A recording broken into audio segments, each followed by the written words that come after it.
Okay, game. Okay. So, kamusta po mga ka-Streetwise? Ako po si Takero Miyamoto at welcome po sa aking munting channel. So, mga kababayan, no, alam nyo, no, mayroon pa rin akong worries dyan sa impeachment trial eh. So, alam naman po natin na talagang lamang po talaga yung prosecution. At nakita naman natin na dito nga po, no, sa pagsalita nga po ng dalawang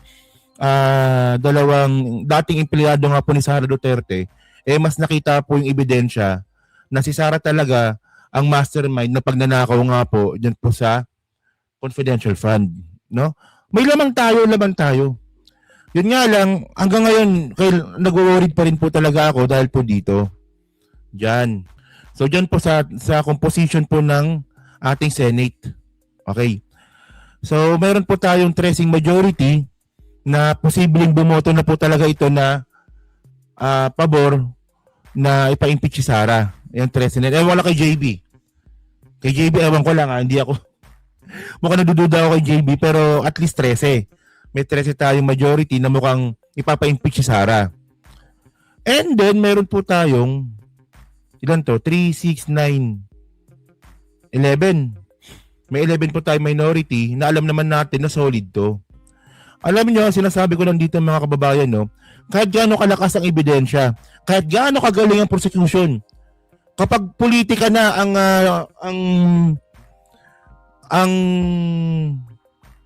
nangibabaw dito sa impeachment trial, puta baliwala yung mga ebidensya na yan. So ngayon, tinan ngayon natin to. Si Subiri din, no, posible din, pero at least nasa majority siya eh. No, pwede nating ilagay diyan, no? At least nasa majority siya. So ito, yan may X, 'di ba? Yan may X. Nakayan nga natin para maganda. Yan may X. So sino yung mga X na yan? Sila yung mga nakakulong. so si Marcoleta, si Ligarda, no, si Bato nawawala. Puta si Bato, no. Oy, John Vic, puta na yan. Asa na si Bato? Si Jinggoy. Oo. Ito na. Isingit ko lang speaking of John Vic, no. Speaking of John Vic. Speaking of John Vic ulit. 'Di ba nung si Bato inaaresto ng NBI? Sumabay si John Vic ng press con. Ano yung sinabi ni John Vic? Ang sabi ni John Vic, alam na namin kung saan matatagpuan si Bantag. Lala ko yun eh. Kasi pinanood ko talaga yung press con na yun eh. Sinabi ni John Vic yun, di ba? Alam na namin kung saan ang pinaglalagyan ni Bantag. Ba't di pa nahuli hanggang ngayon? Alam nyo, si John Vic naman, ano naman yan? Mabait naman yan. Yun nga lang, nung siya yung naging DILG secretary, mukhang wala nakitaan talaga ng weakness eh. Hindi pwede yung puro pabida nang walang ginagawa. Di ba? So by the way, balik tayo sa topic natin. Wala lang, naalala ko lang si John Vic. Yung nakita ko si Bato. So ito. Ngayon, kung hindi pa bobotohin tong apat, magkakaroon na naman ng debate to. Ang debate dyan na naman, kailangan ba talaga 16? Di ba? Mukhang may ganoon na naman tayong senaryo eh. Kunwari, tapos na yung impeachment, tapos na yung trial. Ngayon, pag-uusapan pa dito, boboto ba yung mga wala? Boboto ba yung mga nakakulong? Mukhang malabo kasi pag bobotohan ulit yan, mukhang matatalo na naman sila dyan sa botohan. So, ang tanong pa ngayon dito, kailangan ba talaga 16? So, another debate na naman yan. Sigurado ko, kasi hindi naman papayag yung kabila na gawin 16. Na bawasan sa 16. Di ba? Okay. So, ngayon, ito yung mga natira. Ang mga natira, si Alan Peter. Sa tingin nyo po ba si Alan Peter babaliktad? Malabo. Depende kung may bayad, no? Pero, mukhang malabo. Okay. Si Bongo ba babaliktad? Likely. Posible. Posible. Paano ko nasabi? Ito. Naalala niyo yung sinabi ni Jing Paras? Di ba sabi ni Jing Paras, noong 2022, nakipag-meeting si Bongo kay Bongbong Marcos. Bongbong Marcos pa siya noon hindi pa siya presidente. So ang sabi nga ni Bongo, tanggalin daw si Sara Duterte, nakatandem niya, at ipalit daw siya, si Bongo. So ano ibig sabihin ko doon mga kababayan? So pag politika talaga talaga makikita mo yung yung kademonyohan eh. Kahit nakaalyado po ni Bongo si Sara noong mga panahon na yon at hanggang ngayon Nung nagawa niya pa rin pong kausapin si Bongbong Marcos noon, na ako na ipalit mo dyan kay Sara. Pero, sige, tuloy natin yung kwento, no? Si Bongo, posible. Pero, hindi ganun kadali. Okay, yung natira, Amy, wala na yan. Tsaka Robin, wala na yan. Makasaran na yan eh. Makikita nyo naman sa tanong eh, di ba? Si Pia Cayetano, wala na rin po tayong mapapala dyan. Depende sa bayad. Oo. Ngayon, itong dalawa ngayon. Itong dalawa yung wildcard natin. Kasi tandaan natin mga babayan, ang boto ng isa, boto ng dalawa. Magkapatid eh. So ngayon, ang tanong ngayon natin dito, ano ba yung stand ng 2 bilyar ngayon? So paano natin malalaman? Madali lang yan eh. Kasi mga kababayan, tinan nyo to ha. Minsan po kasi malalaman natin kung ano yung kinakampihan ng mga senador na yan, depende sa pagtatanong nila. Di ba? Nakuha nyo yung point ko? Itong mga senador po na to, no, na senator judges, kahit hindi nila sabihin na sila'y pabor kay Sara o hindi pabor kay Sara, malalaman natin yan nung way na pagtatanong nila. Okay, ngayon, 1,200 tayo ngayon ha. Panoorin natin tong way of questioning ni Camille Villar.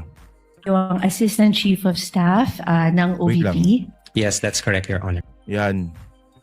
Si Camille Villar yan ha. Si Camille Villar yung nagtatanong.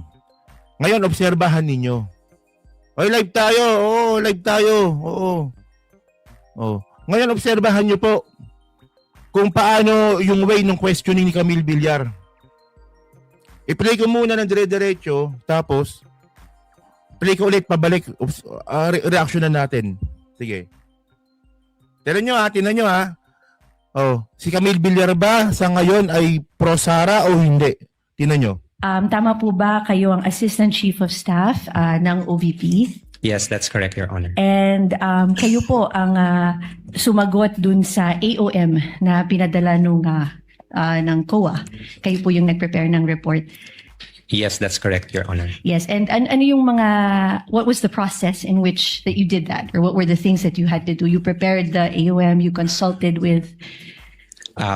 Nung na-receive po yung AOM, ma'am, I informed the Chief of Staff and the Vice President. And from there was an instruction to me to coordinate with the Special Disbursing Officer and the Security Officer, which I did also, ma'am. And then from their replies, ma'am, I drafted the response, and then I submitted the reply for final approval to the head of agency. And of course, in your capacity as the Assistant Chief of Staff and in your own capacity, sa inyo pong palagay ay nagampanan nyo naman yung inyong role dito sa prosesong ito at nagawa nyo naman adequately yung report. Yeah. Yes, at the time, ma'am, yes, I would say so, ma'am. Because from the issues that were raised Yes. In the AOM and in the NS, marami pong mga concerns or issues na natanggal po doon sa final na natanggal doon sa notice of disallowance that we received. Okay, and lahat yung mga requirements naman ay na-fulfill nyo naman dun sa report, right? A majority of it. Yes, all the... Ano? Obvious na ba? Obvious na ba kung anong stand ni Camille Villar? Tandaan natin ha, kung ano yung boto ng isang Villar, +1 yun. Kasi ganun silang dalawa eh. Di ba? Lahat po ng mga concerns that were raised, we were able to provide answers and supporting documents. And doon naman doon po sa AOM, anywhere in the AOM did it say that there was... Di ba, Sir Toto, di ba? You can feel where she's going, di ba? Ano eh? Sige. Sa misuse or misappropriation of the funds? No, there was no mention po, ma'am. Okay, and are the findings of the AOM final? No, ma'am, it is subject for comments, ma'am, and right now for ano po siya, ma'am, motion for reconsideration. Okay, yun lamang po. Maraming salamat. Daghang salamat po. Thank you. Walang kwenta! Obvious naman, Camille Villar. Buha ka ng ina naman nito, no? Tingnan nyo, ha? Okay. Gusto nila palabasin na hindi liable si OVP. Di ba?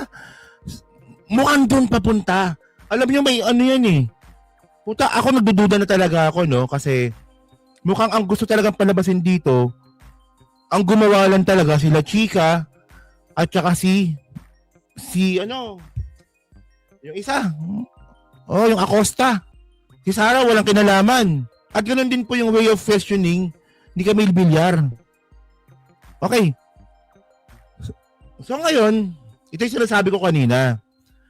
Kahit gaano kalakas ang ebidensya, kahit gaano kagaling ang prosecution natin, kung botohan pa rin ang pag-uusapan, mukhang dehado pa rin tayo. So, anong dapat gawin? Ipakulong ang mga bilyar. Ewan ko lang, pero hindi, kasi tandaan natin mga babayan, no? Itong mga bilyar po kasi, naghihintay na lang naman yan na matapos yung termino ni Presidente. Kasi tinan nyo to, may papakita ako sa inyo, no? Ang hinihintay na lang yan talaga matapos yung termino ni Presidente. Hindi, malabo talaga, men. Malabo talagang walang alam si Sara dyan. Diyos ko naman, malabo. So, alam naman natin mga kababayan, no, na itong mga bilyar, may kaso itong insider trading eh. Ito yan eh. So, the allegation states that Villar Land misled investors in 2024, putang malupit, no, by publicly announcing a massive jump in total asset to 1.33 trillion while its financial audit was still unfinished, di ba? Later audited reports showed assets were actually 35 billion. Laki. The agency also pointed to artificial trading activity meant to boost share prices alongside specific insider trading allegations. So, tingnan nyo kung gaano kabastos tong mga bilyar mga kababayan. Okay. Ito na content ko na to pero balikan na natin. Itong mga bilyar mga ka-street toys, bumili ng lupa. Agricultural land. Alam naman natin mga kababayan, pag agricultural land, mura po yan. Mura yan para sa mga bilyar. No, kung kukumpara mo yung lupa sa Maynila, mas di hamak na sobrang mura talaga pag agricultural land. So ngayon, ang ginawa ng mga bilyar, puta nag-insider trading. Kasi meron tayong tinatawag na appraisal eh. No? Yung appraisal ng lupa mga kababayan, ang alam ko, may ahensya ng gobyerno na kumikilos dyan. No, para malaman, para magkaroon ng fair na pagbenta ng lupa. Pero ang ginawa po ng mga bilyar mga kababayan, nag-insider trading. No? Binili ng kunwari ibang tao pero sila din po yun. Siyempre pag binili, lumalaki yung tubo. Matalino nga mga buwakan ng ina. Nakuha nyo yung point, di ba? For example, bigyan ko na isang example, no? Bumili ako ng candy. Di ba bumili akong candy? Ngayon, yung tropa ko, binenta ko yung candy sa kanya. Magkakonsyaba kami. Yung candy piso. Yung tropa ko binili yung candy na hawak ko 2 piso. O, tapos may isa pa kaming tropa, binili yung candy ng 3 piso. Tapos ngayon, babalik sa akin ngayon yung candy, bibiling ko ulit, 4 na piso na. Ngayon, ibebenta ko sa labas. 4 na piso na po itong candy na to. O, ganun. So, anong ebidensya? Nabenta niya na sa nang malalaki sa iba. Yun naman pala, kasabot din pala nila. Insider trading. Puta, hindi natin alam, baka matagal na nilang ginagawa yan. Nabisto lang po ngayon panahon ni Presidente Bongbong Marcos. Ngayon, malupit yung kaso na yan. Ang problema, matagal din po yan. Kaya ngayon, ang hinihintay na lang siguro niyan, mapalitan na po si PBBM. Kasi kapag napalitan si PBBM, mapapalitan din po yung mga cabinet secretaries at baka makalimutan na rin po yung kaso ng mga bilyar. Tawag dyan legal na budol, di ba? Ganun din, pero nahuli sila. Nahuli sila na nag-insider trading. So ngayon ito. Hindi ko naman sinasabi na na pinagplanuhan, pero well, tingnan naman natin kung sino yung mga balikan natin yung inikesan ko. So, balikan natin. Yan, ito. O, tingnan naman natin kung ano to, di ba? Marcoleta nakulong, may kaso. Loren Legarda may kaso na tumakas. Jinggoy nakakulong. Bato nagtatago. Ngayon, ano ngayon ang gagawin sa 2 bilyar na to? May kaso yung buong pamilya nila. O nga, long time nga, Ma'am Rowena, no? May kaso yung pamilya nila. So ano na? So ano ba, hintayin ba nila? Ano ba, makipagmatigasan pa ba yung mga bilyar? Well, in the first place, kaya nilang makipagmatigasan. Kaya nila. No? Ibang level yung yaman ng mga to eh. Well, sila Loren Legarda, mayaman din yan. Pero ibang level tong itong yaman ng mga bilyar. Diba? Hi, hello po, no? Hello po kay Nancy Aquino. Oo, yan. So yun mga kababayan, no? So kayo po, no? Anong masabi nyo nga po dito, no? Na ang ganda na po ng pinapakita ng prosecution natin. Pero eventually, makakapal ang mukha ng mga yan eh. Naniniwala ako dyan eh. Pero sad to say, dahil po sa makakapal ng mukha ng mga ating mga senator judges na pabor kay Sara, no, ako naniniwala po talaga ako no, na kahit pumalakas ang ebidensya laban kay Sara, eh talagang boboto pa rin tong mga to na pabor kay Sara. Kahit malakas ng ebidensya. Next topic tayo.